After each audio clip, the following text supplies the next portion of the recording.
Just days before graduation, Harvard students were back on the picket line this weekend, temporarily shutting down Harvard Square. And student protesters say the university's financial ties to Israel are still intact despite agreeing to reconsider the endowment. NBC 10's Alicia Palumbo live in Cambridge this morning with how Harvard is cracking down on these student demonstrations.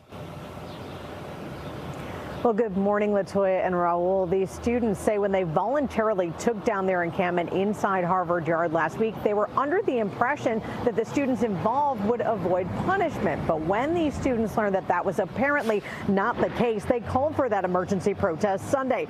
The student protesters had made the agreement to peacefully break down the encampment when the university agreed to discuss the questions surrounding Harvard's endowment and its possible ties to Israel.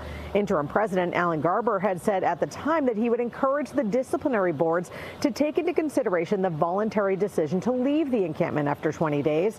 But according to the school paper, the Harvard Crimson, 5 students have been suspended. More than 20 are now facing probation, and 14 seniors will not be allowed to graduate at Harvard's commencement ceremony this week. These students are standing in solidarity with the students in Gaza, and with that, they are being suspended, they are being threatened. It's not about just, okay, not getting a degree. It's more than that. It's why these students are getting suspended. The question is why.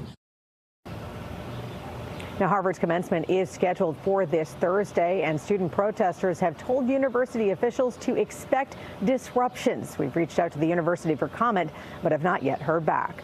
We're live at Harvard University. Alicia Palumbo, NBC 10 Boston.